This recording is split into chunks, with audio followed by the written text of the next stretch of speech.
Hola, buenas tardes a todos, los que nos acompañáis aquí presencialmente y los que lo hacéis desde casa, bienvenidos a esta mesa redonda, la batalla por el hercio con el Colegio Oficial de Ingenieros de Telecomunicación. Es un honor para mí compartir este espacio también virtualmente con grandes profesionales del sector. Desde el COIT en general y desde el grupo de trabajo jóvenes en particular, estamos muy agradecidos de que hayáis aceptado esta propuesta. Aquí, en el marco del 37ª edición del Simposio Nacional de la Unión Científica Internacional de Radio y en un enclave maravilloso como es Málaga y esta escuela, quizás se pregunten qué es esta mesa redonda y por qué. Hemos querido ser originales con un título como La batalla por el hercio, pero a día de hoy a nadie le sorprende que el espectro radioeléctrico esté cada vez más concurrido. ¿Quién ha oído hablar de interferencias y dividendos digitales? Los asistentes a este congreso y estudiantes de esta escuela estarán bien familiarizados, seguro, con la técnica y la teoría de las interferencias, lo malas que son, cómo aislar equipamientos o cómo evitarlas. Pero, ¿qué pasa realmente cuando un servicio se ve interferido? ¿Cómo se localizan dichas interferencias?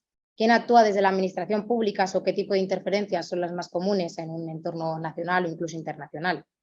En la próxima hora intentaremos responder a estas preguntas y a otras a través de la experiencia de estos tres profesionales que hoy me acompañan. Gabriel Martín Pulido, muchas gracias por venir.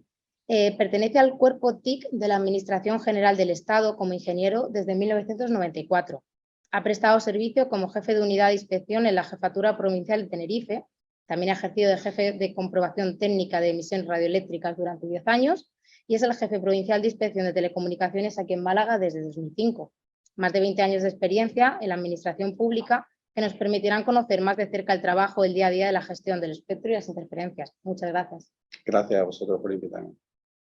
También tenemos con nosotros a Francisco Hurtado Dueñas, ingeniero de telecomunicación por esta escuela, por la Escuela Técnica Superior de Málaga y director técnico de operaciones en acción desde 2010. Lleva trabajando en el sector desde la segunda mitad de los 90, desarrollando su carrera profesional en el ámbito de las redes de radiodifusión de radio y televisión, entre otros. Ha participado en el despliegue de la red de televisión y radio de Andalucía y en la operación de servicios de difusión de radio de cadena SER a nivel nacional. También ha participado en procesos de dividendo digital y migración de frecuencias de servicios TDT, así como la planificación técnica de frecuencias de la TDT para Colombia. Trabaja en Acción desde el 99, donde ha desempeñado diversos puestos desde jefe de proyectos hasta director técnico y operaciones hoy en día. Gracias a él podremos conocer de primera mano cómo se lidia desde el sector privado con la gestión del espectro y las interferencias. Muchas gracias por venir. Muchas gracias por invitarme y una alegría estar otra vez en la escuela.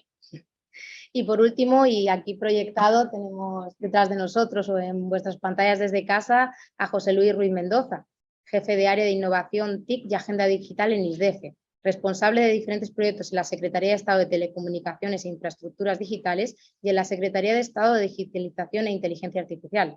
Ha participado en proyectos emblemáticos como la transición de la televisión analógica a la televisión digital, las diferentes subastas de espectro radioeléctrico o el primer y segundo dividendo digital. En la actualidad es vicesecretario del Colegio Oficial de Ingenieros de Telecomunicación y la Asociación Española de Ingenieros de Telecomunicación y miembro fundador de la delegación de Madrid de la Asociación y tesorero de la misma. Bienvenido, muchas gracias por estar con nosotros, José Luis. Muchas gracias, Margarita. Es un placer compartir esta mesa con vosotros y disfrutar de la oportunidad que nos da la URSSI para hablar de un tema tan apasionante como es el espectro radioeléctrico y además con dos viejos conocidos de todas estas líderes de pelearnos con el espectro. Sí, al final tenemos aquí una mesa entre amigos que podremos comentar y seguro disfrutar de un tema muy interesante. Y bueno, por último, una servidora, yo que soy Marga Martínez Coves, soy miembro del grupo de trabajo Jóvenes del COIT y seré la moderadora de esta mesa. Y bueno, la dinámica es sencilla, iré lanzando preguntas y animando a que uno o varios de vosotros me contestéis, pero sin perjuicio de que todo aquel que quiera responder o añadir cualquier aportación a una pregunta, a una respuesta de un compañero, que por favor se sienta con la total libertad de hacerlo en cualquier momento. A todos los que nos veis desde aquí o desde casa, podéis utilizar el chat de la plataforma Zoom para dejar vuestras preguntas y una vez que lleguemos al final de la mesa redonda, miraremos aquellas más interesantes para responderlas. Y bueno, sin más, vamos a dar comienzo con esta mesa redonda y en primer lugar vamos a comenzar por José Luis, donde la primera pregunta va relativa a uno de los primeros ángulos desde los que podemos combatir las interferencias, que es el diseño de la propia red. Nos gustaría conocer un poquito mejor qué aspectos son los más relevantes que tenemos que tener en cuenta a la hora del diseño y de la planificación de la red para evitar estas interferencias o problemas en el espectro.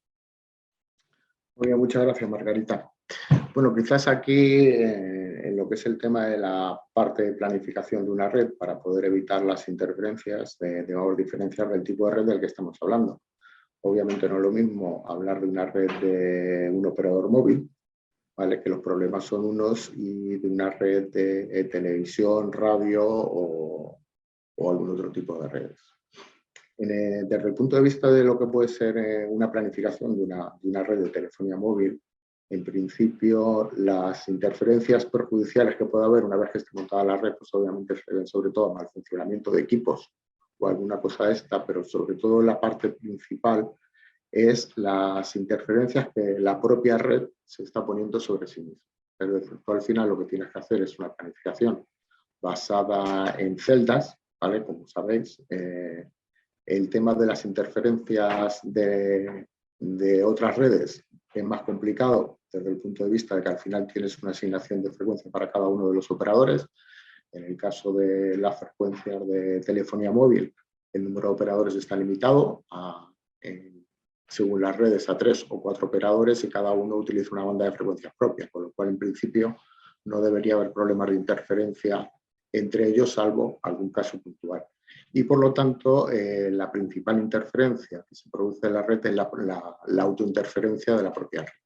¿Por qué? Porque las frecuencias al final se reutilizan de entre celdas, de una celda a otra. Lo que tienes que hacer es un cálculo de la posible interferencia que te está haciendo con tu propia red, por el uso de esas mismas frecuencias a una distancia que sea inferior a la que tú has calculado, ¿vale? Por eso, desde ese punto de vista, es importante hacer esa planificación. Como sabéis, tenemos inicialmente, se utilizan una serie de herramientas para hacer la planificación de red, herramientas de cálculos radioeléctricos, que lo que te hacen es simular cómo es la señal cuando estás emitiendo en base a una serie de recomendaciones que la propia UIT facilita, pero esto es un tema teórico, ¿vale? Luego en la práctica se sabe que las interferencias son diferentes, pero siempre desde el punto de vista de lo que es una red de telefonía móvil, siempre suelen ser interferencias de la propia red. Si hablar de la TDT, ahí puedes tener otro tipo de interferencia, ¿vale? De entrada también hay una diferenciación, aunque ahora estamos con la televisión digital, pero desde el punto de vista de lo que era la televisión analógica, obviamente las frecuencias tenían una distancia de reutilización mucho mayor de la que tenemos ahora mismo, ¿vale? Porque tú no podías utilizar la misma frecuencia en dos sitios que estuvieran muy cercanos porque se interferían entre sí.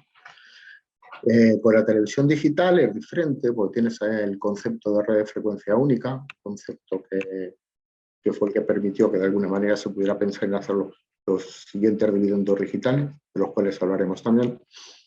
Pero inicialmente las frecuencias que se planificaban, sobre todo en la banda UHF, entre los canales 21 y 65, tenían una distancia de reutilización muy grande porque las televisiones se podían interferir entre ellas. Al meter la digitalización de la televisión en el sistema de UVB, se introduce un concepto de lo que es la red de frecuencia única, de tal manera que aquellas estaciones que estaban emitiendo en un mismo canal, si estaban dentro de una cierta distancia, podrían tener una señal con el mismo canal que fuera contributiva en lugar de ser interferente. A partir de una cierta distancia ya pasaría a ser interferente. Esto genera lo que llamamos redes de frecuencia única, que se utilizaron en un principio para poder hacer el despliegue de televisión digital terrestre de manera rápida. Si recordáis, los canales inicialmente que se utilizaban en la televisión digital terrestre en los primeros años eran los canales 66, 67, 68 y 69, que eran los canales que no se habían utilizado hasta ahora para el tema de la televisión analógica, y por eso el despliegue fue mucho más rápido de lo que fue en otros países. ¿Cuál es la dificultad de esto? Bueno, pues la dificultad de esto que fue que cuando dijeron que iban a liberar ciertas bandas, como fue la primera, la banda 800, que hace un año la banda de 700, pues lo que supone es que tienes que abandonar esa banda de frecuencias para evitar interferencias con los servicios, ¿vale? Entonces, bueno, pues ahí tienes que hacer un ejercicio de planificación en el cual tienes que tener en cuenta sobre todo las distancias que pueden tener una misma frecuencia para poder ser utilizada en las diferentes regiones geográficas en las que se dividió España. Además, desde el punto de vista de interferencias, también tienes que tener en cuenta que por el tipo de instalaciones de recepción que tienen los edificios, también se pueden causar interferencias entre la TDT y la telefonía móvil una vez que está desplegada. De hecho, ya pasó con el 800, está pasando ahora con el 700, al estar utilizando una banda de frecuencias en las cuales estaban montados los amplificadores de televisión, se causan también posibles interferencias en la TDT, que se resuelve en este caso a través de una compañía que está contratada por parte de los 3 operadores que están utilizando la banda de frecuencia 800 para evitar esas interferencias, que básicamente son por saturación de los amplificadores que se utilizan en las antenas de televisión, de recepción de televisión, sobre todo en edificios individuales. En estas casas individuales se suelen utilizar amplificadores de banda ancha, que lo que hacen es amplificar directamente todo el canal de VHS, de la banda 470 o incluso más abajo, hasta la banda de 900, y por lo tanto, cuando estás utilizando telefonía móvil, pues también lo saturan y producen interferencia. Entonces, esos temas también hay que tenerlos en cuenta, y de hecho, desde que hicimos el primer dividendo digital en la banda 800 y con casi, yo te diría, más de 50.000 estaciones desplegadas, se han resuelto del orden de 600.000, 700.000 interferencias en edificios de TDT en toda España. Y ahora estamos haciendo algo similar con la banda de 700 MHz. Aquí es verdad que también, aparte de la interferencia de la propia televisión de la banda de 700 MHz de los operadores de móviles, también hay que tener en cuenta, porque además hablará Francisco luego por el tema del PPDR, aparte tenemos que identificar que pueden existir interferencias entre los servicios de PPDR en la banda de 450 y en la banda de 700, o también con la televisión digital, por saturación de los amplificadores que tienen. Muy bien, muchas gracias. ¿Queréis añadir algún punto? Sí, bueno, para los que han llegado un poquito más tarde, aquí en presencial a la sala, online, está el chat abierto y cualquier pregunta también será atendida o en ese momento o posteriormente. Pues muchas gracias, José Luis, por tu intervención. La siguiente pregunta, ya dejando esta parte de planificación previa a este diseño de la red, me gustaría dirigírsela a Francisco. Cuando una red ya está en funcionamiento, vamos, ¿qué indicadores o alarmas saltan ante una interferencia? No sé si podemos intuir desde el inicio si se trata de una interferencia o debemos seguir un procedimiento establecido, un procedimiento técnico, para determinar que es una interferencia o que se trata de otro tipo de artefacto sobre la señal. Lo primero que suele haber, nosotros gestionamos las operaciones de este tipo de servicios, es una pérdida o degradación del servicio que se está prestando al cliente final. Y por ahí normalmente suele venir una queja. Elementos de medida que estén monitorizando las interferencias, en algunos casos te diría que sí, o diría que sí que hay, ¿no? Es decir, en el caso de Gafiles, por ejemplo, en TDT, pues a través del control remoto que tienes del equipo, tú puedes saber si la entrada ya te viene degradada en nivel de calidad de señal, ¿no? Con lo cual ya estás viendo que algo pasa. Pero lo normal es que haya una queja del servicio. En la zona del servicio, pues nos llega a través de nuestro cliente, pues oye, se me están quejando en tal zona de Málaga que no se ve bien la televisión. ¿Qué está pasando? Entonces eso requiere pues el despliegue de unidades de medida sobre el terreno, para ver qué es lo que está sucediendo ahí. Lo primero, antes de todo, comprobar que los equipos que están dando en la zona de servicio están correctamente funcionando, es decir, están en sus parámetros técnicos adecuados y no hay ningún tipo de falla. Y después se hace con las unidades de medida, pues se hacen medidas en las zonas de posibles interferencias. Puede ser que muchas veces estos sean interferencias reales, puede ser muchas veces que sean problemas de la instalación en la zona de servicio.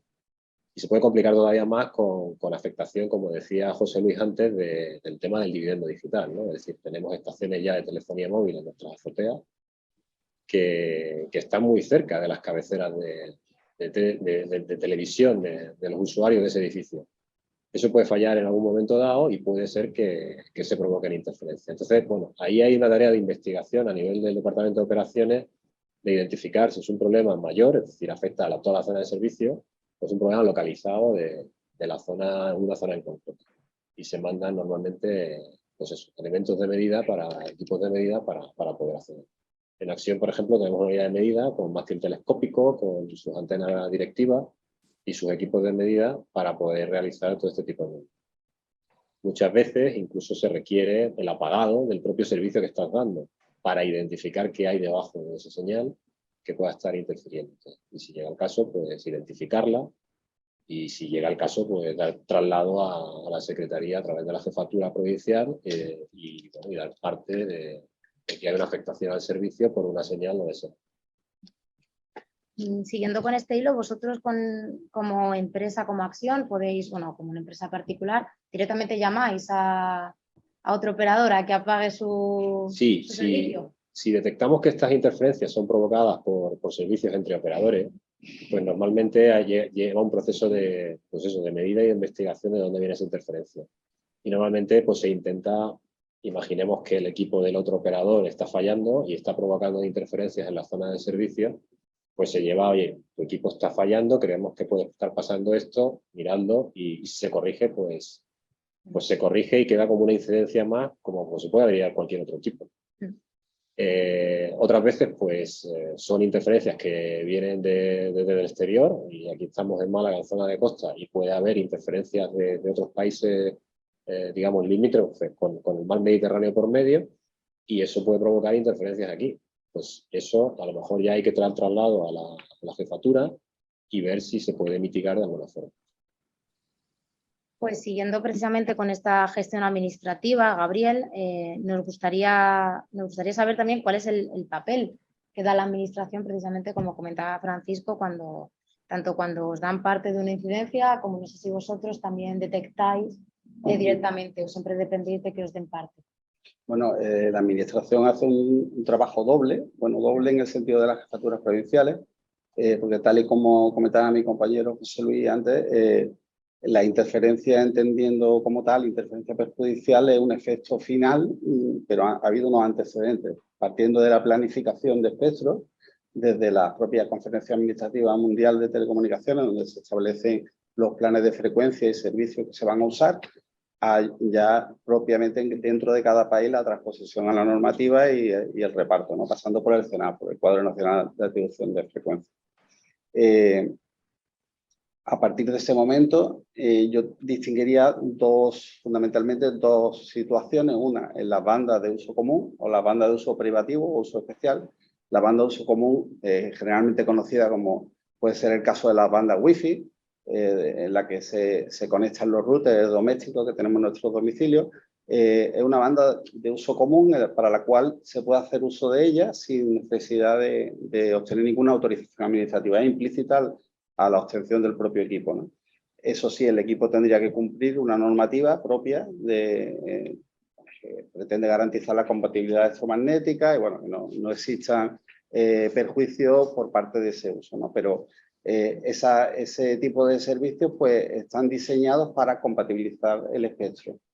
Y las bandas de uso privativo o uso especial, que son bandas que están destinadas a una serie de empresas o operadores, y únicamente ellos pueden hacer uso de esa frecuencia o de esas bandas, ¿no? Conforme a los parámetros técnicos autorizados. La casuística de una interferencia es muy extensa, por tanto, porque depende tanto de los servicios como de la banda, como quién la sufre, ¿no? Porque la interferencia la puede sufrir un señor que vive en un pueblo que tiene una instalación, como decía José Luis, poco precaria de recepción de televisión, con lo cual tiene un amplificador de banda ancha que es muy susceptible de sufrir interferencias, o la puede sufrir un operador como Acción, ¿no? Que a pesar de tener toda su red en perfectas condiciones, no está a salvo de que un tercero pueda empezar a radiar en esa frecuencia, ya sea de forma intencionada o sea de forma no intencionada. Prefiero intencionada en el sentido de que se ha colocado un transmisor en una frecuencia con unas características y no proviene de una avería de otro transmisor, ¿no? Productos de intermodulación, señales espurias que puedan radiar, ¿no? Entonces, bueno, simplemente comentar que es un espectro bastante amplio las posibilidades que podemos tener. La Administración, la Secretaría de Estado de Telecomunicaciones y las jefaturas provinciales, que son su representación en cada una de las provincias de España, una de las competencias fundamentales es la resolución de interferencias. Dependiendo del tipo de interferencia, pues existe una serie de formularios que se deben cumplimentar, que lo que pretenden es facilitar el trabajo. Por comentar, porque creo que es claramente representativo del volumen que suponen las interferencias, este año pasado ha habido más de un 80% del volumen nacional de interferencias se ha debido a las redes móviles, fundamentalmente telefonía móvil. Esto es evidente porque, tal y como decía José Luis, con el primer dividendo y ahora con el segundo, las bandas de 800 que estaba destinada a la televisión y la banda de 700 también se han migrado hacia canales más bajos, pero evidentemente las antenas en muchos casos son las mismas, los amplificadores a veces no se han cambiado y son muy susceptibles de sufrir interferencias. De eso el volumen de interferencia que se sufren, que son distintas de las que él ha comentado, porque las que él ha comentado, que no recuerdo ahora la cantidad, era una barbaridad, José Luis. 800.000, más de 800.000. Vale. Estas son actuaciones que ha tenido una empresa contratada por parte de los operadores para garantizar que la puesta en marcha de esas estaciones de telefonía móvil en 4G o en 5G no tenía un impacto negativo en la recepción de televisión de las viviendas próximas, ¿no? Entonces, claro, estamos hablando de no sé cuántos edificios hay en España, pero cercano a un poquito superior a esa cifra debe ser, con lo cual la intervención ha sido masiva, ¿no? No, yo hablo de interferencia de la propia red, de un enlace, por ejemplo, digital que pueda tener Axion para enlazar y distribuir su señal o la de sus clientes, que sufre una interferencia por degradación y entonces la forma normalmente en la que se tramitan este tipo de reclamaciones son, en primer lugar, recibir la documentación técnica que nos hacen llegar y verificar que la estación que reclama realmente tiene puesta en servicio, que es una estación que está autorizada. Una vez hecho esto, bueno, la jefatura de telecomunicaciones tenemos dos medios fundamentales. Uno remoto mediante las estaciones de comprobación técnica. Aquí en Málaga justamente hay 5 estaciones remotas de comprobación técnica, de forma que en ciertas zonas podemos tener facilidad para, de forma remota, saber qué puede estar sucediendo en ese momento, ¿no? Pero no es fácil. Lo normal es desplazar un equipo técnico con equipo de radiogrametría apropiado en función me río de lo de radiogrametría porque evidentemente si es servicio fijo, bastante complicado, ¿no? Sabemos ya que son enlaces muy directivos y son interferencias muy complicadas, que eso es otro tema, ¿no? Igual que hay diversidad de interferencias, también hay un gran abanico de posibilidades en cuanto a cómo tratarlas. Pero básicamente se desplaza un equipo técnico a la zona, normalmente acompañado del reclamante, ya sea operador o empresa, e intentamos ver en qué se manifiesta en el espectro esa interferencia, ¿no? Si es una señal, se suele apagar, se suele pedir el apagado de la señal interferida para ver, porque muchas veces la señal interferida está imposibilitando que nosotros podamos ver la interferente, ¿no? Se produce una degradación de la información, pero no a nivel de espectro no es visible, más aún cuando hablamos de telefonía móvil y estamos hablando de antenas con unas ganancias bestiales en comparación a las que nosotros tenemos en nuestro equipamiento móvil. Entonces normalmente se suele pedir que se apague, se intenta identificar y a partir de radiogrametría, ya sabéis, con triangulación y con la experiencia de los compañeros, pues intentamos localizar el foco. Una vez localizado, se intenta identificar al titular. Normalmente son instalaciones de diversa índole, pueden ser instalaciones de cabecera que se hayan podido averiar, pueden ser también instalaciones que usen equipos de otros países que no estén conforme a la normativa nacional y entonces están funcionando correctamente, pero en un plan de frecuencias que no es nuestro, con lo cual interfieren. Y bueno, intentamos siempre actuar de forma que se elimine esa interferencia, es la prioridad, que se cese la interferencia. Y en función del tipo de interferencia y la respuesta que hayan tenido, se procede o no se procede a tener actuaciones en el sentido del punto de vista sancionador. Básicamente, desde un punto de vista muy general, sería así.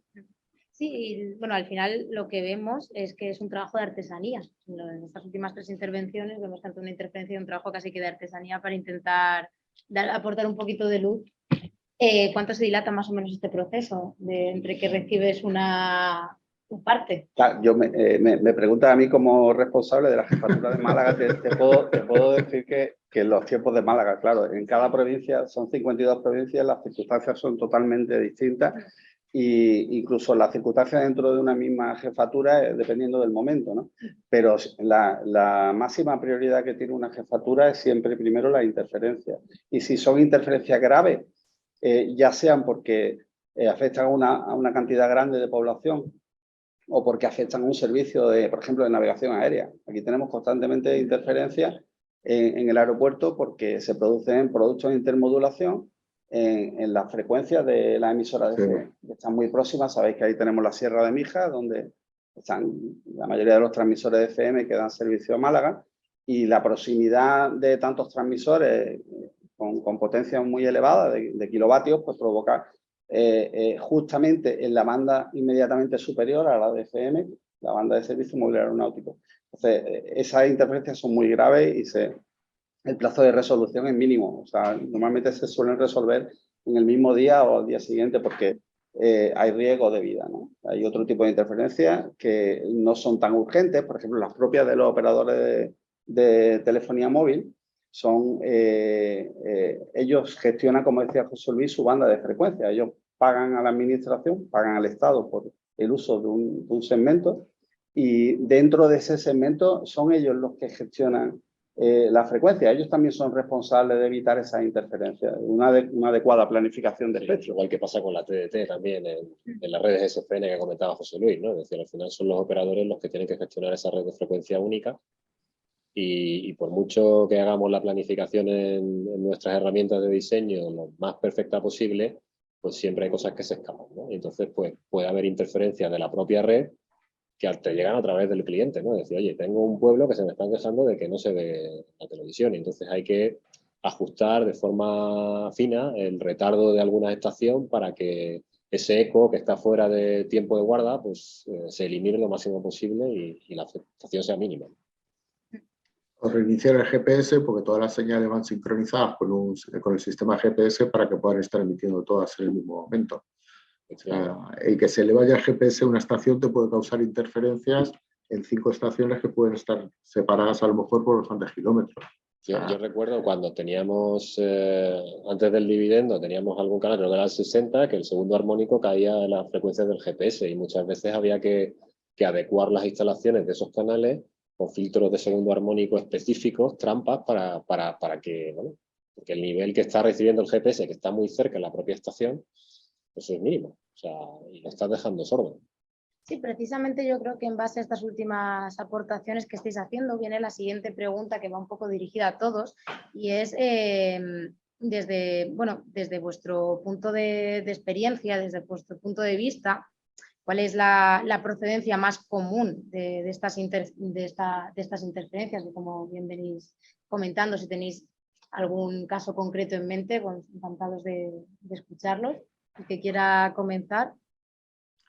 Bueno, como te decía, hay algunas que ya están identificadas a priori, que se intentan minimizar, como puede ser el caso de las interferencias que causan los servicios de telefonía móvil en la banda de 700-800, o el PPDR en la banda 450 y 700 con el tema de la televisión. Es un tema que se sabía, se conocía ya anteriormente, y por parte de la administración se han hecho 2 reales decretos y unas órdenes ministeriales que te permiten minimizar esas interferencias, o por lo menos que la gente las sepa.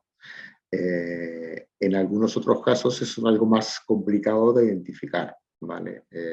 Por ejemplo, tienes interferencias que, aunque se intentan minimizar porque hay una notificación previa antes de poner en marcha, por ejemplo, cuando vas a poner en marcha unos molinos para la energía eólica, en principio la aspa del molino puede causar interferencia a un radioenlace que esté funcionando para llevar una señal de una estación de televisión a otra o para una estación de telefonía. Y ese cruce de las aspas cuando están girando pueden causar microcortes que pueden causar una interferencia perjudicial.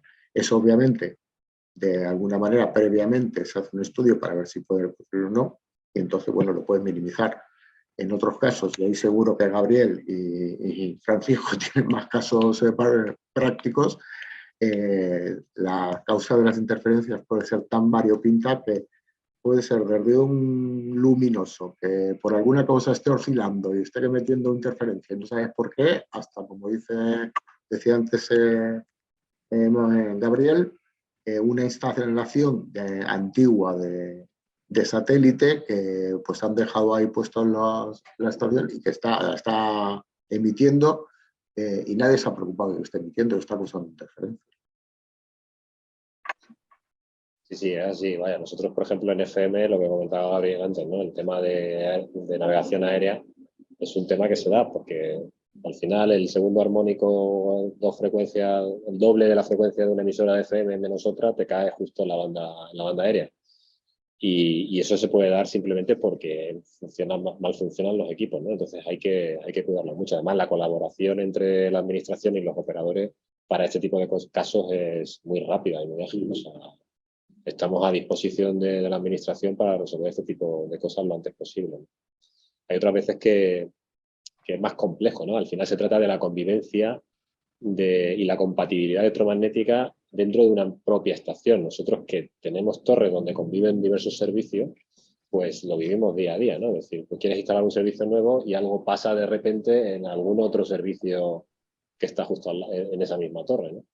Y ese va a ser un reto también para el futuro, ¿no? El hecho de cómo compatibilizar servicios de diferente naturaleza, servicios de radiodifusión, de televisión, de radio, que tienen unos niveles de señal totalmente diferentes a un radioenlace o a un tema de PPDR o dentro de una misma estación. Y bueno, y por mucho que se quieran tener todos los amplificadores pues en norma, filtros adecuados y demás, a veces hay que hacer instalaciones especiales. En el caso, por ejemplo, del tema de navegación aérea, segundo armónico de las emisoras de FM, pues cuando estás cercano al aeropuerto tienes que poner un filtro de segundo armónico, porque más tarde o más temprano, por la propia deriva del equipo, vas a tener algún producto de intermodulación que Gabriel sabe. Sí, ¿no? Y además, aún poniendo filtros y que no se resuelve. Lo que se consigue es evitar que ese segundo armónico contribuya en mayor forma a los productos, pero la banda aeronáutica, aquí por ejemplo en Málaga, el nivel de ruido es altísimo, ¿no? Entonces, lo que sí que intentamos, evidentemente, es que la frecuencia, por ejemplo, de la torre esté siempre lo más limpia posible, ¿no? Pero es complicado. O sea, al final es, como decía Francisco, compatibilizar distintos servicios que existen y que son necesarios para la sociedad, pero que cada uno es de su padre y de su madre, ¿no? Y tiene sus especificaciones y sus características y no tienen nada que ver unos con otros, ¿no? Interferencias, podríamos estar hablando muchísimo tiempo, ¿no? Porque tenemos todo tipo de interferencias. O sea, por ejemplo, aquí en Málaga te puedo hablar de interferencias que tenemos con Marruecos y con Argelia. Interferencias de televisión que sufren muchísimo Axion, igual que Celnet, porque independientemente de que mis compañeros de planificación, que son buenísimos en Madrid, hacen una gestión muy adecuada del espectro, sí estamos quitándole espectro a televisión, llega un momento que tenemos que hacer encaje de bolillos para que esos canales puedan compatibilizarse, ¿no? Y evidentemente en casos como el que tenemos aquí con la proximidad a Marruecos o Argelia, estamos hablando de centros emisores marroquíes están a 200 kilómetros, pero se produce un efecto en verano de fading, que es una superpropagación a través del mar en ciertos días donde hay unas condiciones atmosféricas que hacen que llegue la señal de Marruecos como si lo tuviéramos en Mija, emitiendo. Entonces, claro, esos son interferencias esporádicas, no son permanentes, pero bueno, si hay espectro para evitarlas, se evita, pero si no hay espectro, y claro, lógicamente el señor que tiene esa interferencia en televisión se queja, pero claro, es que también estamos dándole 5G, estamos dándole 4G, entonces al final la sociedad es la que va demandando, como decía él, en las subastas de espectro, se van demandando, y eso no es una cosa de España, es una cosa a nivel internacional, evidentemente, ¿no? Y bueno, pero al final tenemos que lidiar con eso. O sea, no solo son este tipo de problemas, sino la propia naturaleza de las telecomunicaciones lleva implícita la interferencia. Tienes que tener en cuenta que desde el punto de vista operativo, en la parte de gestión de frecuencias, una cosa es la Unión Europea y otra es el resto de países. Es decir, en la Unión Europea, las bandas de frecuencias, por mucho que al final es la UIT la que las define, pero en la Unión Europea inicialmente la propia CEPT da recomendaciones de obligado cumplimiento para todas las bandas de frecuencia, ¿vale? Entonces, más o menos están de alguna manera reguladas. En países que están fuera de Europa, como son Argelia o Marruecos, pues el uso que hacen de algunas de las bandas no son los mismos que se están haciendo y pueden estar utilizando equipos de origen ruso, por decirte algo, que utilizan bandas de frecuencias que nosotros aquí las tenemos para el servicio móvil y que ellos las tienen para otros tipos. Y eso causa interferencia. Por ejemplo, la banda UMTS, en la frecuencia de 2000 de telefonía móvil con Argelia, tiene un problema importante por los temas de sobrealcance que decía Gabriel. Eso es en la zona tanto de Málaga, como de Almería, como de Murcia, como incluso de Valencia. O también tiene un problema que en algún momento también nos han hablado los operadores, que por ejemplo en zonas como Ceuta y Melilla, los operadores de telefonía móvil de Marruecos, aunque estén utilizando otra la misma banda de frecuencias, pero estén más o menos coordinados, suben la potencia de sus estaciones para que el móvil que tú tienes cuando estás allí se enganche a sus redes y por lo tanto te estén cobrando el tema de roaming, ¿no? O sea, tienes una serie de cosas que quizás no sea una interferencia. Nosotros en algunos casos diferenciamos lo que puede ser una interferencia a lo que llamamos una afectación, ¿vale? Que al final no deja de ser un problema en cómo estás recibiendo el servicio y por lo tanto es complicado. De todas formas, el tema del fading que dice Gabriel es un tema importante en las zonas de costa, pero bueno, que puede pasar. Yo recuerdo una vez que íbamos del camino de Madrid a Murcia y a una altura no sabemos por dónde, porque en Cuenca solo recibíamos emisoras italianas en FM. Se supone que se activa un canal a través de la atmósfera y tal, y solo recibíamos emisoras en italiano. Y fíjate, la distancia era de Italia a Cuenca. O sea que el espectro radioeléctrico muchas veces es un poco indescifrable. Sí, no, es curioso todo lo que aportáis desde vuestra experiencia.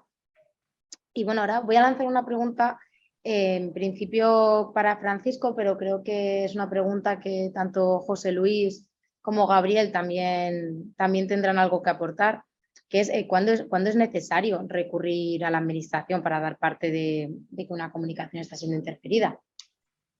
Pues normalmente cuando ya no somos capaces de identificar, o sea, y de tratar con nuestros medios el problema, porque la interferencia, como se ha dicho en esta mesa, puede ser que la provoque tu avería de la red o la avería de un tercero, que normalmente pues, se contacta con otro operador y se intenta resolver.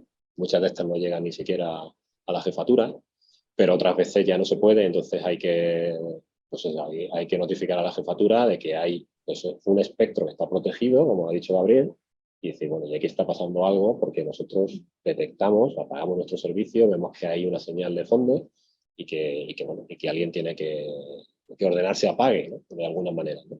Y eso es cuando ya pues, no nos queda más remedio, porque normalmente entre operadores, si es una cosa entre operadores, pues hablamos los unos con los otros y rápidamente se soluciona si es posible.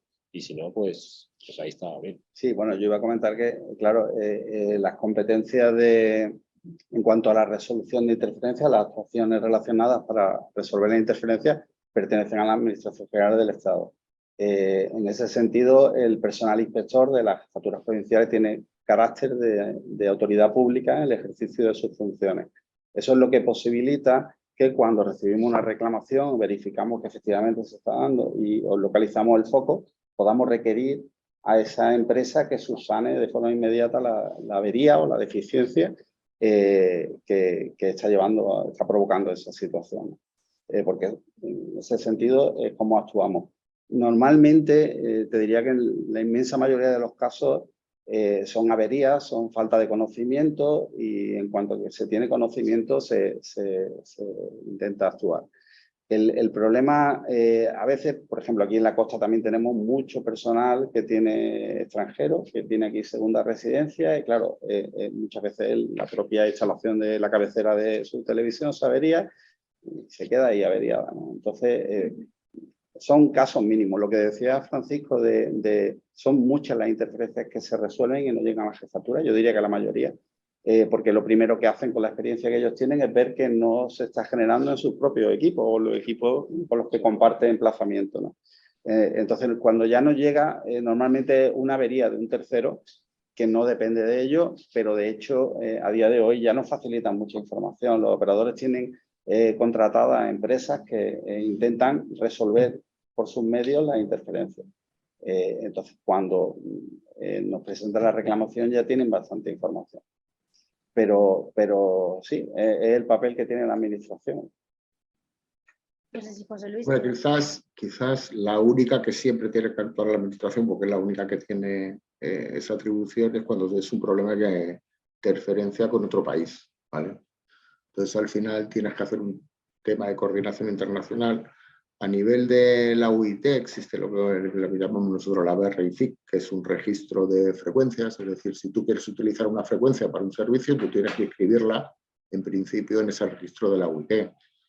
Entonces, claro, al final el espectro es limitado, ahora cada vez más, ¿no? Porque en principio, como hablábamos antes, teníamos en UHF canales del 21 al 69, lo pasamos del 21 al 60, ahora estamos del 21 al 49, cada vez hay menos canales y todos queremos utilizar los mismos. Pero cuando hablo de todos, no solamente en Europa, ya tenemos algún problema de coordinación. Con Francia, con Portugal y con Italia, que es con que generalmente coordinamos, bueno, también con el Reino Unido por Gibraltar. Pero claro, cuando llegas al tema de coordinar con Marruecos o con Argelia es otro problema. Es otro problema porque ya no son Unión Europea. Y ellos también quieren utilizar esos mismos canales. Entonces lo que se intenta llegar es un acuerdo de, bueno, si usamos las mismas frecuencias, apunta solo para adentro y con una cierta potencia para que no llegue a mis costas. Eso en principio parece que resuelve el problema, pero luego, como decía Gabriel, puedes tener problemas de fading y cuando empieza el calorcito, las ondas a través del mar llegan a donde ya les da la gana y te empiezan a entrar interferencias que no. Entonces, bueno, pues esos problemas se intentan resolver y solamente lo puede resolver la administración porque es un tema de coordinación internacional. Obviamente. Claro, porque la entrada de la interferencia es una reclamación internacional de una administración a otra. Porque, claro, una empresa Axion que está aquí en España tiene una interferencia que presenta la reclamación, pongamos que sea en Málaga. Nosotros sacamos las trazas de donde viene el origen de esa interferencia y nos está dando para Marruecos, pues no nos podemos dirigir. El procedimiento internacional, Málaga informaría a servicios centrales haría una reclamación internacional, unos formularios que hay. Es verdad lo que dice José Luis, que no es lo mismo reclamar a Marruecos que reclamar a Francia, ¿no? Al estar dentro de las mismas normativas, es bastante más fácil. Sí, Aún así, te pueden pasar casos, como yo recuerdo en un momento como que me contaba una de las personas que trabajaba aquí en la Secretaría, Ricardo Alvariño, que Gabriel y Paco lo conocen bastante bien, porque estuvo mucho tiempo en la planificación de frecuencias tanto de televisión como de FM. Me recuerdo que me contaba de una interferencia de una FM que estaba en Huelva y estaba interfiriendo cerca de la zona de Herbás en Portugal, a más de 300 kilómetros. No se sabe por qué causa esa señal, debían coger ahí un canal radioeléctrico, o sea, y llegaba ahí la señal y estaba interfiriendo. Claro, nadie estaba pensando que podía interferir una estación de FM que estaba en Huelva, está interfiriendo en Herbás, en Portugal. O sea que es un tema un poco complicado.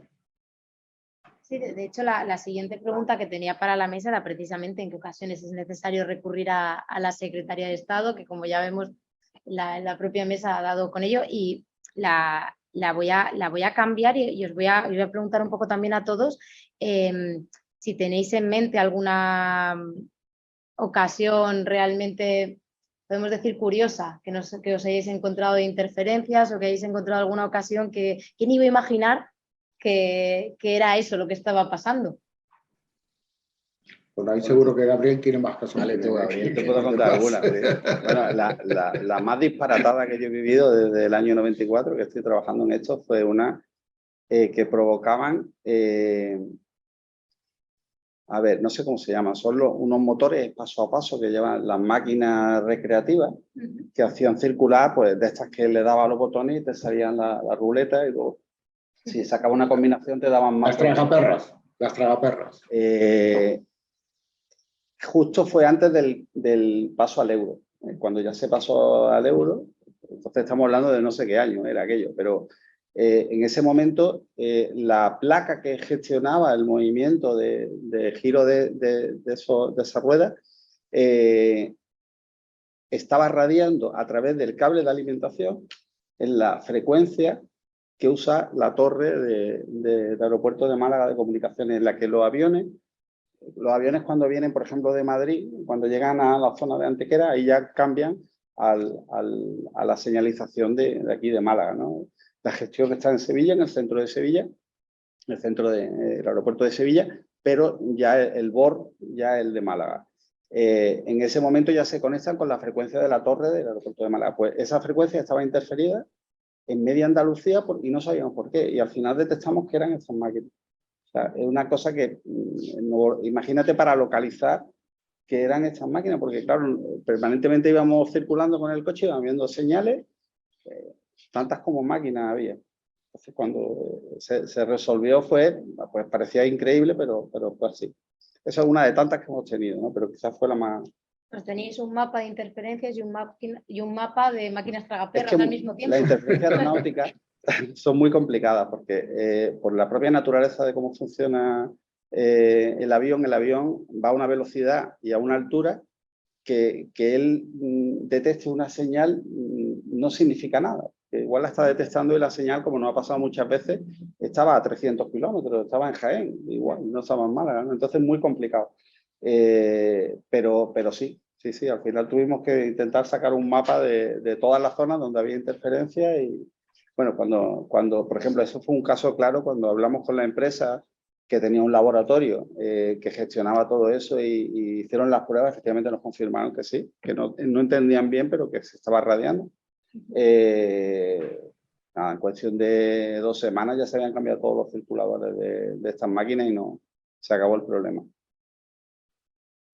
Yo pienso que hay una responsabilidad general de todas las empresas que intervienen o que tienen que ver con temas de telecomunicación, en el sentido de que todos tenemos muy claro que lo fundamental es que se resuelvan las interferencias rápido y que la afectación al ciudadano o al servicio que sea la mínima.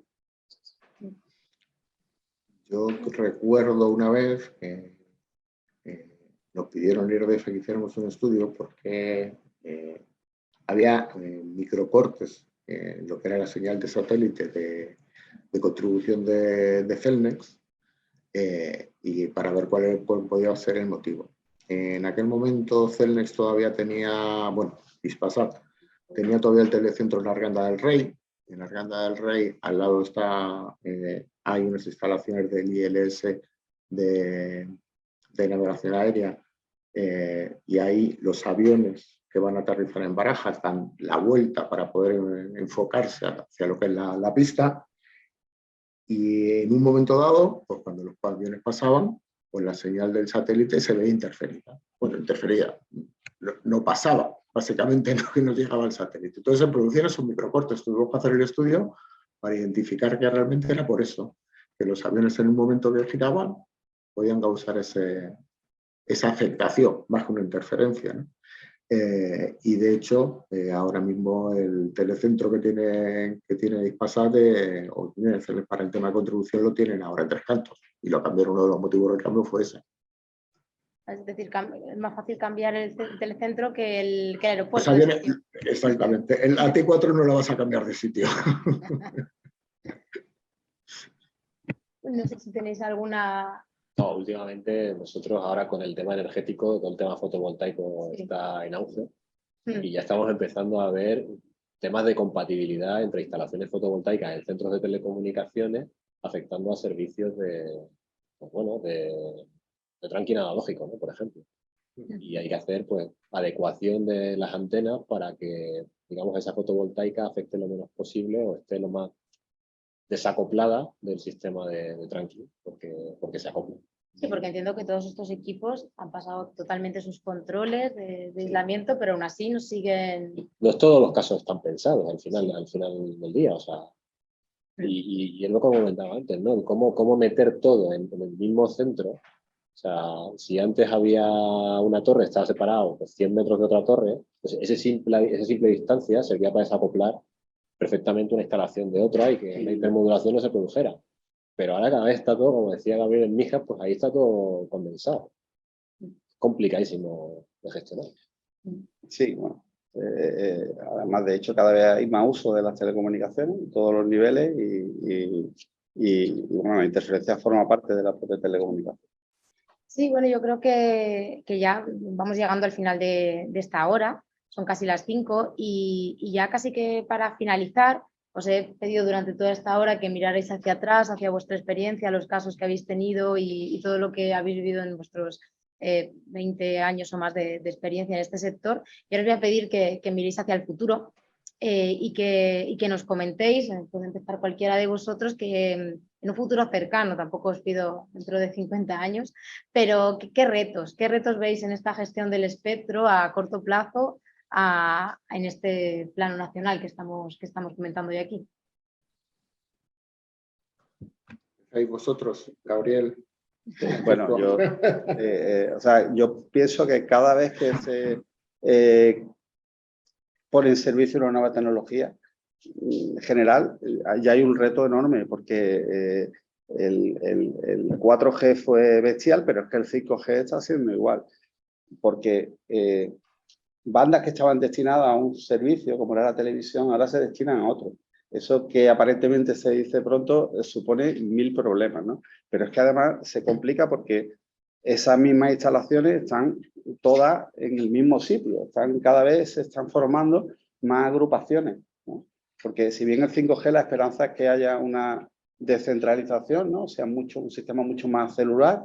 Sí que antes teníamos GSM, TCS 1800 si quieres, y ya está, en la azotea. Ahora tenemos GSM 900, UMTS 900, UMTS 2100, LTE, bueno, en fin, hay una cosa que se llama el reforming, que es la posibilidad de que los propios operadores de telefonía móvil trabajen en las bandas que ellos tienen asignadas por los que pagan al Estado con la tecnología que ellos quieran.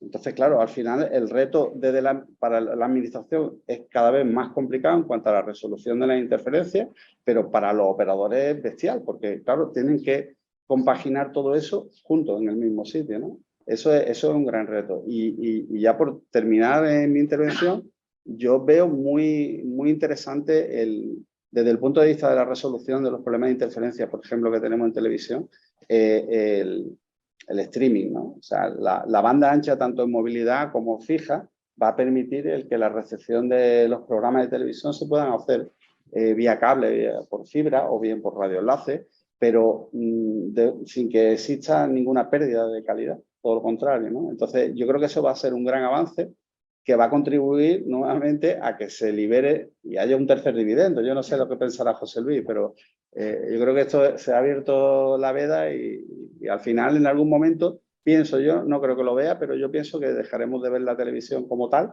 y será un servicio más que disfrutaremos a través de una canalización, fibra, o radioenlace o satélite. A través de la propia conexión de datos. Exactamente. Sí. Bueno, yo lo que veo es la complejidad tecnológica de la que mencionaba Gabriel y un poco desde el punto de vista del ingeniero de telecomunicación, entendiendo que vamos a querer estar conectados de forma inalámbrica en un momento dado siempre y que queremos estar conectados en cualquier ubicación, pues eso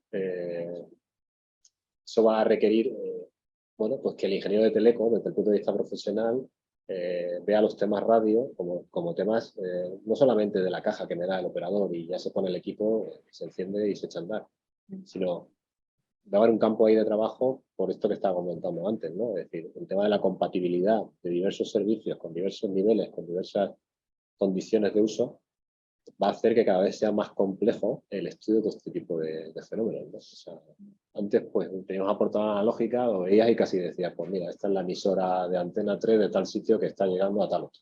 Ahora no es tan fácil. Porque había 4. Porque había 4. Además. ¿Cómo lo ves tú? Ahora, desde el punto de vista de lo que es la gestión del espectro, aparte de interferencia, bueno, tenemos problemas encima de la mesa que se están poniendo, como según parece, las estaciones en la banda de 3,6, de 3,4, 3,8 de 5G pueden causar interferencia a sistemas en los aeropuertos y los pilotos en los altímetros. Los pilotos están preocupados en Estados Unidos, y es verdad que utilizan otro tipo de bandas y han tenido que hacer algún tipo de adaptación. En Francia, que también son fabricantes de equipos, también estaban haciendo algo, pero en Europa, bueno, la CPT está estudiando esa, digamos, reutilización o compatibilidad entre dos servicios que no tienen nada que ver. Claro, tú dices, un servicio de los radioaltímetros que está trabajando en la banda de 4,2 gigahercios y un servicio que está de telefonía de 3,8. Eso, pues hay una separación de 400 megahercios. Bueno, pues aún así parece que afecta, ¿vale? Aquí en Europa no parece que sea preocupante, pero es un tema que está encima de la mesa y que ya se está tratando con la CPT. Luego tenemos otros problemas, como por ejemplo, que ahora todo el mundo quiere tener un satélite para dar banda ancha, que tiene por un lado la parte de espectro, por otro lado la parte que también preocupa, ¿no? De que, por ejemplo, el año pasado se lanzaron al espacio más de 1.300 artefactos para poder tener satélite en un servicio de banda ancha, ¿no? Eso es un tema doble, tanto por la gestión del espectro, porque todos quieren utilizar las mismas bandas, como para lo que es el tema de gestión aeronáutica. Y luego tenemos siempre encima de la mesa la banda de UHF, que todo el mundo la quiere, porque para ellos todo el mundo dice que es como el jamón ibérico, es el mejor, y todo el mundo quiere utilizarla. Como ha dicho Gabriel, probablemente, y ya se están haciendo bastantes temas, tanto Axiom como Celnex, como empresas principales a nivel nacional que se encargan del tema de radiodifusión, están haciendo ya pruebas de 5G broadcast para poder ver la posibilidad de emitir a través de 5G este tipo de emisiones.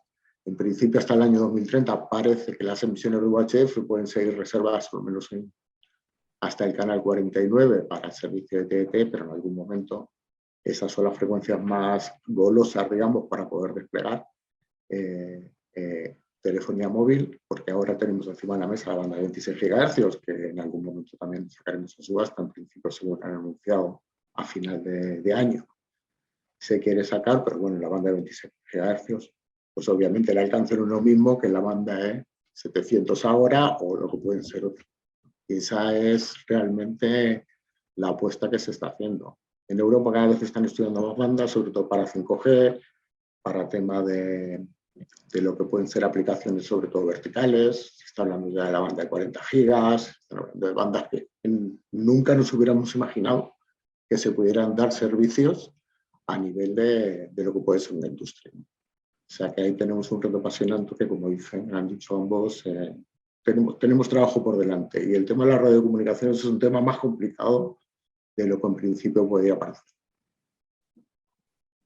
Bueno, pues muchas gracias. No sé si, creo que he comprobado el chat, ahora mismo parece que no tenemos ninguna pregunta por aquí. No sé si alguno de nuestros asistentes en directo quieren hacer alguna pregunta o quieren aportar.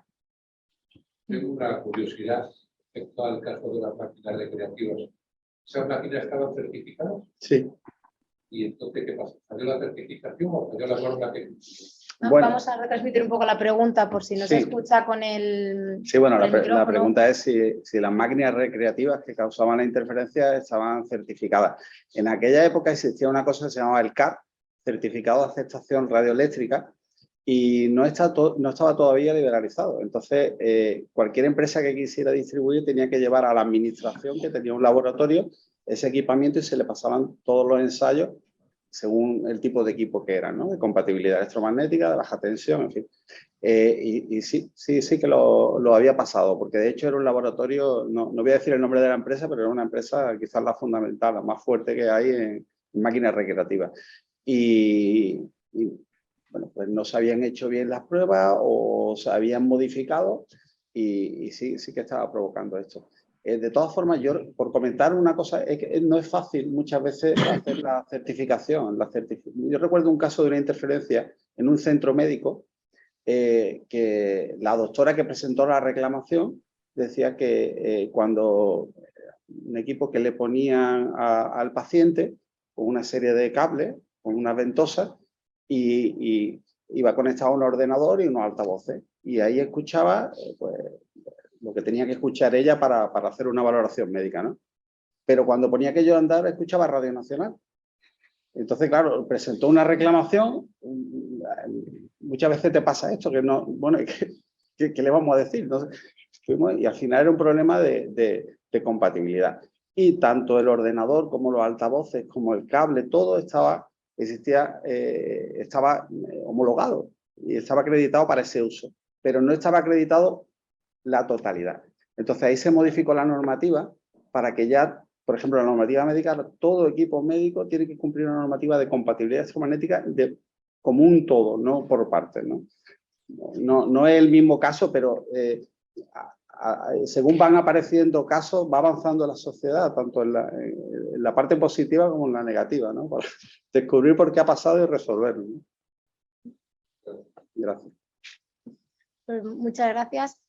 Yo tenía una curiosidad también que me permito lanzarla.